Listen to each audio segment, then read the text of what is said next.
పడ్డారు. బట్ ఇప్పుడు ఇంత సక్సెస్ అందుకున్న తర్వాత ఈ రెస్పాన్స్ వీడియో చూసిన తర్వాత మీ మాటలు వినాలండి మేము. ముందుగా ఇక్కడికి వచ్చిన మీడియా సోదరులందరికీ నమస్కారం అండి.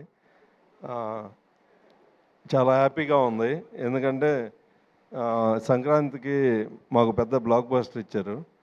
అందరూ అంటే ఆడియన్స్ నుంచి చాలామంది కాల్ చేస్తూ ఉన్నారు, మంచి సినిమా అండి అని. ఇంత కాంపిటీషన్లో కూడా ఇంత పెద్ద హిట్ ఇచ్చినందుకు థ్యాంక్స్ తెలుగు ప్రేక్షకులందరికీ. ఇంకెవరన్నా చూడని వాళ్ళు ఉంటే కనుక థియేటర్లోకి వెళ్ళి చూడండి, ఫుల్ ఎంటర్టైన్మెంట్. మీకు 2.5 hours ఫుల్ ఎంటర్టైన్మెంట్.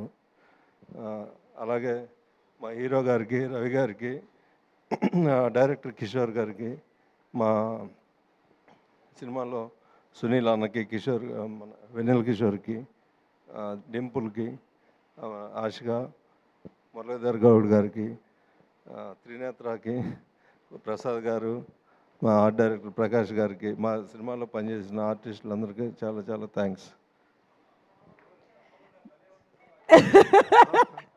మీ స్పీచ్ చూసి సర్ప్రైజ్ అయ్యారు రవితేజ గారు. ఎక్కువసేపు ఇదే కదా ఇప్పుడు వరకు, బహుశా ఇది సక్సెస్ మాట్లాడిస్తుంది అన్నమాట ఆయన్ని. మరి సుధాకర్ గారు, రవితేజ గారు ఇంతకుముందు నాకు చెప్పారు ఏంటంటే కింద అందరినీ క్వశ్చన్ అడిగా, మరి సుధాకర్ గారిని అడగకపోతే ఎలా అని చెప్పి. మరి మీలో కూడా ఒక స్ప్లిట్ పర్సనాలిటీ మిమ్మల్ని ఏ విషయంలో టెంప్ట్ చేస్తూ ఉంటుంది? అబ్బా సినిమా మాకు అందించేస్తే అయిపోతుంది అనుకుంటున్నారా? మేము మిమ్మల్ని అడగమనుకుంటున్నారా? నాకు హిట్ కొట్టాలనేది వెనక బ్యాక్గ్రౌండ్ ఎల్విస్ గారి లాగా.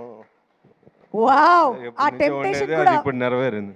మంచి టెంప్టేషన్ అన్నమాట. హిట్ కొట్టాలి అని చెప్తూ ఉంటుందంట ఇంకో పర్సనాలిటీ. సరే, ఇంకో క్వశ్చన్ అడుగుతాను.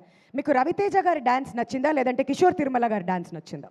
నేను మా ఫ్యాన్స్ అసోసియేషన్లో నాకు మెంబర్షిప్ ఇచ్చారండి. ఎవరండి? కిషోర్ గారు. ఏంటి మీరు ఇక్కడ ఫ్యాన్ అయిపోయారా? ఆయన ఫ్యాన్స్ అసోసియేషన్ మెంబర్స్ చాలా మంది, నేను, పవన్, ఇంకా మా బ్యాచ్ అందరం. ఓ, మొత్తం బ్యాచ్ అంటే ఇటు షిఫ్ట్ అయిపోయారా మీరైతే? Okay, wonderful. మరి సినిమాలో అనార్కలి అనేది ఒకటి చూసాం కదా, అదేంటో రివీల్ చేయకండి. అలా మీ లైఫ్లో you are extremely passionate about cinemas కాకుండా ఇంకేదైనా? సినిమాల్లో ఉన్నాం కదా, మీరు సినిమానే చెప్తారు మాకు తెలుసు, అది కాకుండా ఇంకేదైనా? ప్యాషనెట్ అంటే ప్యాకట ఇచ్చేశారు. థంబ్నెయిల్స్ మీరు మాట్లాడకపోవడమే కరెక్ట్ అని నాకు ఇప్పుడు అర్థమైంది. Thank you sir, thank you so much. Thanks sir, thank you. మా వాళ్ళంతా పండగ